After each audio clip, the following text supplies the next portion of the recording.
CCTV yang kami tadi sampaikan yang merekam kegiatan daripada korban sendiri. Dia menggunakan sepeda, jadi sepeda yang kami temukan di TKP.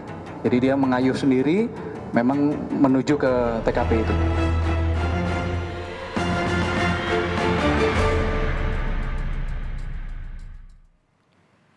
Saudara, polisi periksa 10 orang saksi untuk menyelidiki kasus CHR, anak perwira menengah TNI AU yang ditemukan tewas terbakar di Lanut Halim Perdana Kusuma, Jakarta.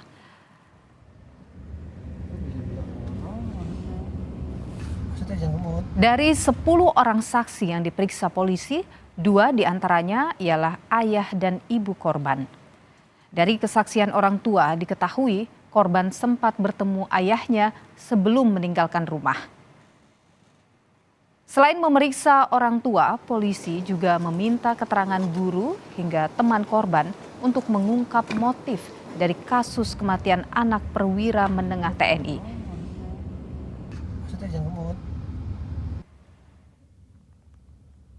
Interogasi dan klarifikasi terhadap 10 orang saksi. Semula kemarin kami sampaikan 8, ini ada tambahan 2 orang lagi. Masing-masing adalah ibu korban, lalu bapak korban, wali kelas korban, guru BK korban, teman kelas korban 4 orang. Pukul 18.40 meninggalkan rumah, itu masih bertemu dengan bapaknya masih menemui. Polisi telah mengidentifikasi 18 CCTV. Dari hasil identifikasi, ada 4 CCTV yang merekam aktivitas anak perwira menengah TNI yang ditemukan tewas di pos Lanut Halim. Korban CHR terekam kamera CCTV bersepeda seorang diri ke TKP.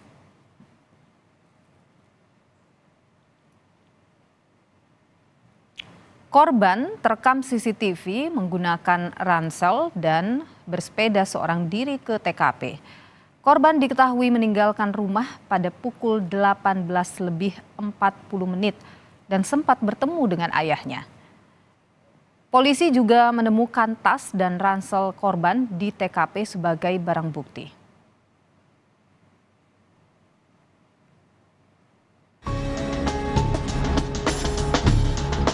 Polisi mengungkap temuan baru terkait kasus kematian anak perwira menengah TNI di Landasan Udara Halim Perdana Kusuma. Hasil identifikasi 18 CCTV di sekitar lokasi kejadian, ada 4 CCTV yang merekam aktivitas korban CHR. Dalam rekaman CCTV, korban terekam mengayuh sepeda seorang diri menuju ke TKP. Korban terlihat menggunakan tas ransel.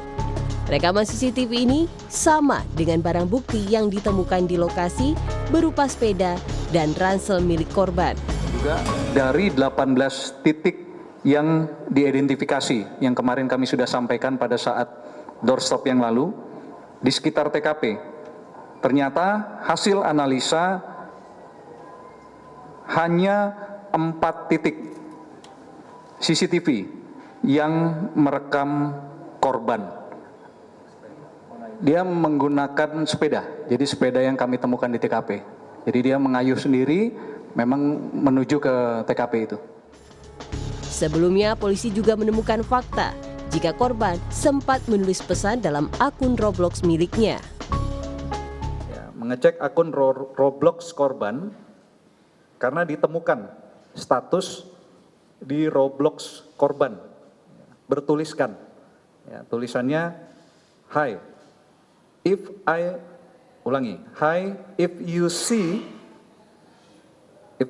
this, artinya kalau kamu melihat ini, I probably already dead. Saya mungkin sudah meninggal. Ini tulisannya. Lalu yang kelima, kami koordinasi dengan Asosiasi Psikologi Forensik atau APSIFOR untuk mengetahui motif daripada kejadian. Sementara dari hasil otopsi yang dilakukan RS Polri, diketahui jika ada sejumlah luka di tubuh korban dan diketahui korban masih hidup saat terbakar. Tim Liputan, Kompas TV. Lebih lengkap saudara untuk mengungkap kasus ini kita terhubung dengan pakar psikologi forensik Reza Indragiri. Bu Reza, selamat petang, sehat selalu. Selamat sore Mbak Yu.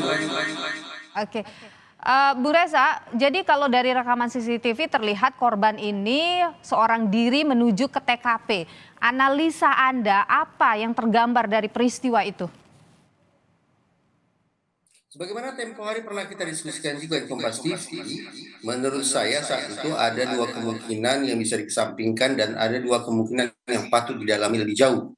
Dua kemungkinan yang dikesampingkan oleh saya waktu itu adalah tentang bahwa almarhum meninggal akibat kecelakaan maupun akibat faktor yang sifatnya alamiah.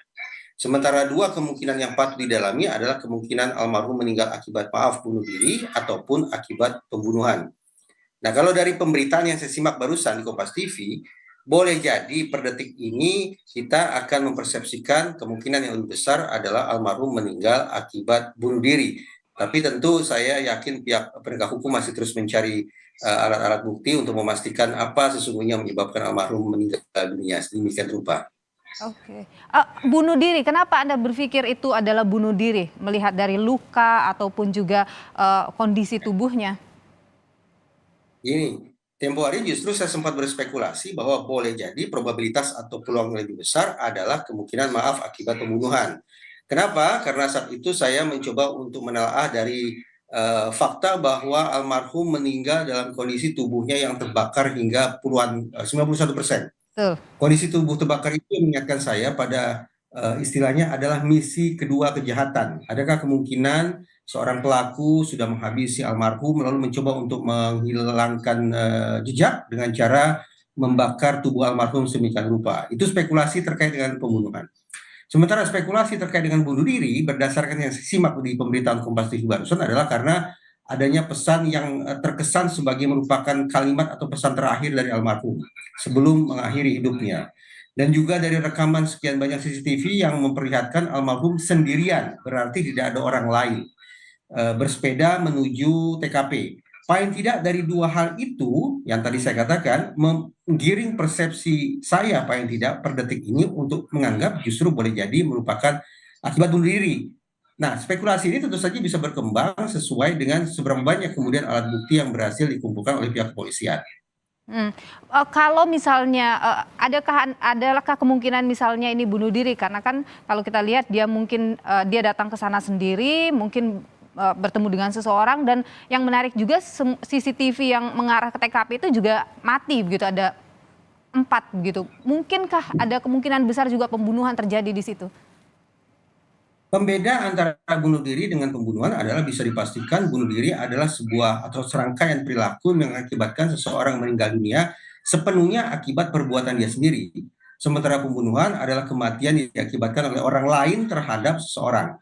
Nah, sudah barang tentu persepsi kita akan tergiring pada spekulasi kembali lagi ke kemungkinan pembunuhan apabila tersedia rekaman CCTV atau tersedia saksi yang memberikan penjelasan, menghadirkan gambaran bahwa ternyata almarhum di TKP tersebut bersama orang lain yang melakukan serangan terhadap dirinya.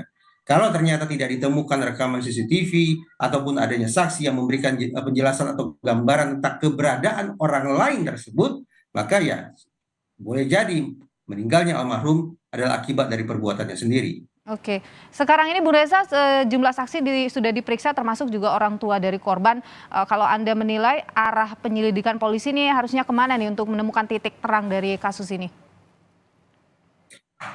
Kalau memang diperkirakan bahwa probabilitas ini bunuh diri lebih besar, maka penting bagi, anggaplah dari psikologi forensik, untuk mulai melakukan otopsi psikologis.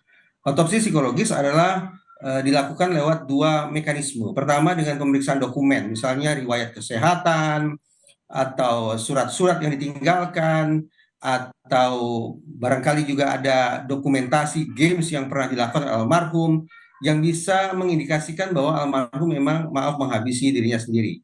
Kalau dokumen-dokumen atau file semacam itu tidak tersedia, maka dilakukan dengan cara yang berikutnya, yaitu dengan pemeriksaan terhadap orang-orang yang signifikan, yaitu orang-orang yang dianggap mengetahui tentang kepribadian dan tindak tanduk almarhum, terutama sekali menjelang hari naas tersebut.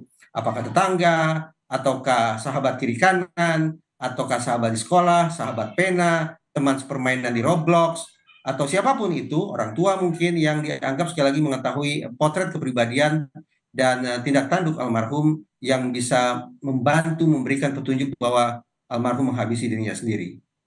Baik, Bung Reza Indragiri, ahli psikologi forensik. Terima kasih atas pandangan Anda di Kompas Petang. Sehat selalu, Bung Reza. Terima kasih.